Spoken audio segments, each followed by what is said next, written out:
Hello friends, welcome back to my YouTube channel study media. कैसे हैं आप सभी? उम्मीद करती हूँ कि आप सभी स्वस्थ होंगे, अच्छे से होंगे। तो आज इस वीडियो में हम करने वाले हैं नैतिक शिक्षा का पार्ट 6, जिसका नाम है इतिहास का अनमोल रत्न पन्नाधाय।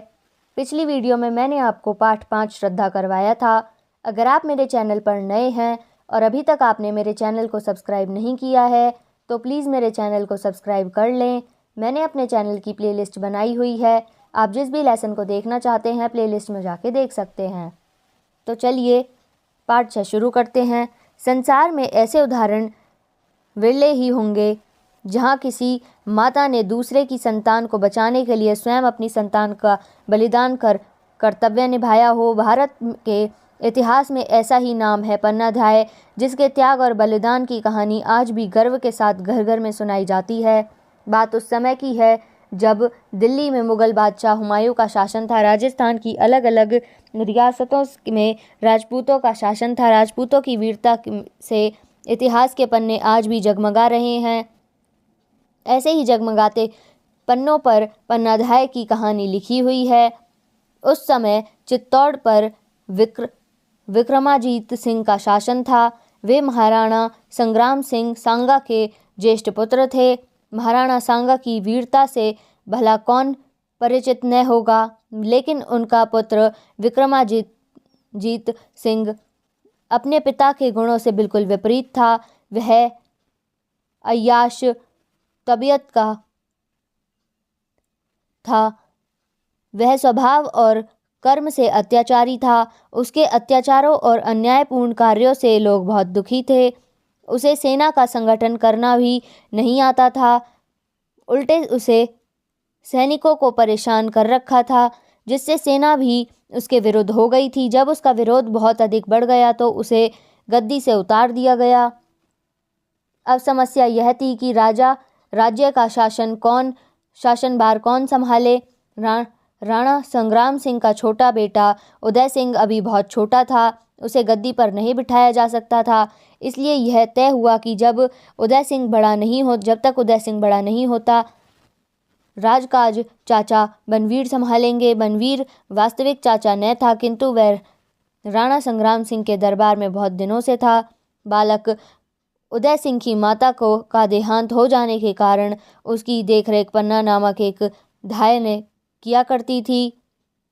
वह बहुत पवित्र आचरण वाली बहादुर महिला थी। पन्ना स्वभाव से अत्यंत मधुर और कोमल थी। उसकी नसों में वीरता का रक्त भी प्रवहित था। उसका एक पुत्र था बप्पा। बप्पा देखने में बहुत सुंदर था। उससे उदय सिंह की गहरी मित्रता थी। दोनों लगभग एक ही उम्र के थे। दिन भर दोनों साथ साथ खेलते थे। कई बार तो ऐसा खेल भी खेलते कि उदय सिंह नौकर बन जाता था और बप्पा महाराणा। दोनों खूब खुश होकर खेलते। पन्ना उन्हें इस तरह मग्न होकर खेलते देखती तो मन ही मन फूले न समाती। वह उन दिनों की कल्पना करने लगती जब उदय सिंह युद्ध भूमि में जाएगा और बप्पा उसका अंगरक्षक बनकर उसके साथ रहेगा। उसने बालक उदय सिंह का सदैव चित्तौड़ के भावी राणा के रूप में देखा। वह उसे वीरता भरी अनेक कहानियां सुनाती तथा उसका साहस बढ़ाती। उधर वनवीर राज्य का शासन ठीक से चल रहा था। उसने शासन के सारे दांव पेच सीख लिए थे। वह सोचने लगा कि क्यों ना वही चित्तौड़ का राजा बन जाए। आखिर उसमें किस बात की कमी है, बस रास्ते में 2 कांटे ही तो साफ करने होंगे। यह सोचते ही उसकी आंखों के सामने 2 कांटों की सूरत उभरने लगी। एक थी विक्रमाजीत सिंह की और दूसरी उदय सिंह की। उसने मन ही मन इन दोनों की हत्या करने का निश्चय किया। एक दिन मौका पाकर बनवीर ने तलवार उठाई और सीधे विक्रमाजीत सिंह के कमरे में जाकर उसके 2 टुकड़े कर दिए। विक्रमाजीत सिंह का नौकर उसके इस कार्य को देखता रहा था। उसने पल भर में बनवीर की नीयत समझ ली। वह तुरंत वहां से भागकर सीधे पन्ना के पास आया। पन्ना कुंवर उदय सिंह के कमरे में सो रही थी। उसने आते ही पन्ना को झकझोर कर जगा दिया। उसने विक्रमाजीत सिंह की हत्या का समाचार सुनाते हुए कहा, लगता है उस नीच के मन में राज्य हड़पने की बात आ गई है। उसने एक कांटा तो साफ कर दिया है। अब हो सकता है उदय सिंह पर भी शक करते हुए पन्ना ने उसके मुंह पर हाथ रख दिया। ऐसे अपशकुन भरे शब्द मत बोलो, लेकिन अब करना क्या है यह बताओ। बताती हूँ, चित्तौड़ के राजवंश पर आज मैं आँच नहीं आने दूंगी। जब तक पन्नाध्याय जिंदा है उदय सिंह पर कोई भी आँख नहीं उठा सकता।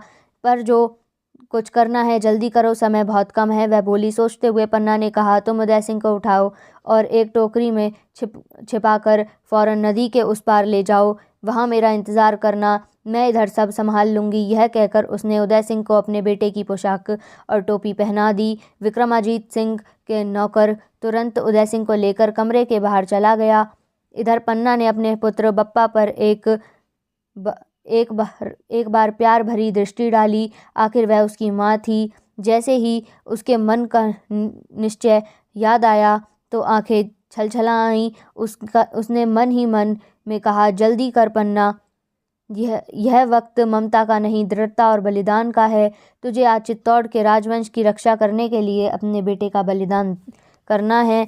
पन्ना ने एक क्षण में ही अपने हृदय को पत्थर बना लिया।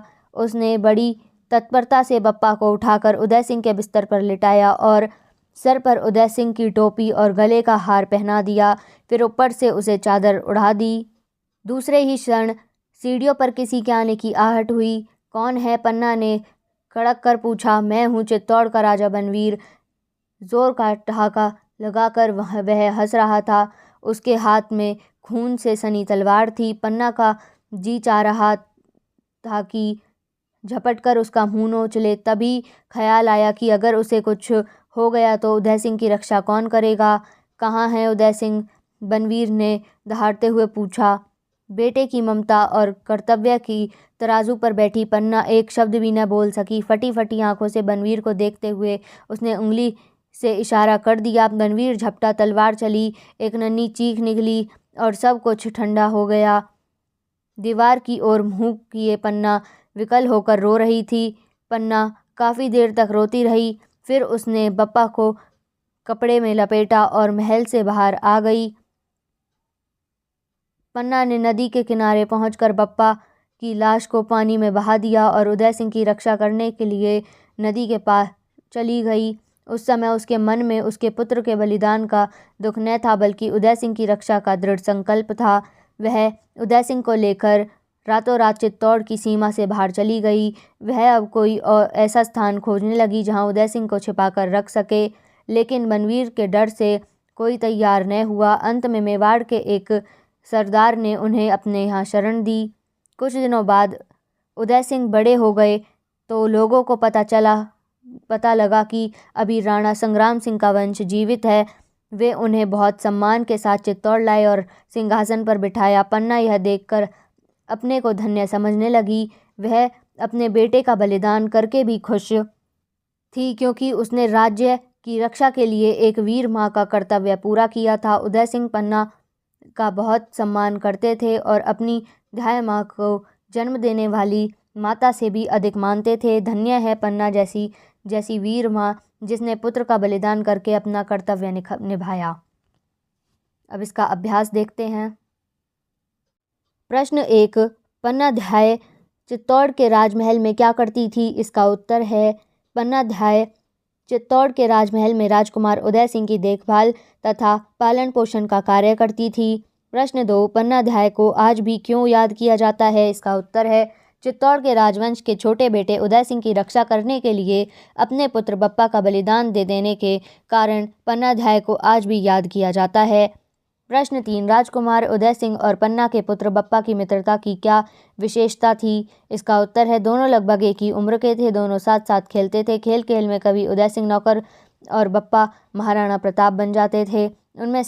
उनमें कोई भेदभाव नहीं था। पन्ना ही दोनों की माँ थी। इस प्रकार दोनों में गहरी मित्रता थी। प्रश्न 4, पन्नाध्याय उदय सिंह और बप्पा के विषय में क्या कल्पना करती थी? इसका उत्तर है, पन्नाध्याय सोचती थी कि जब उदय सिंह महाराणा बनकर युद्धभूमि में जाएगा तो बप्पा उनका अंगरक्षक बनकर उनका साथ देगा।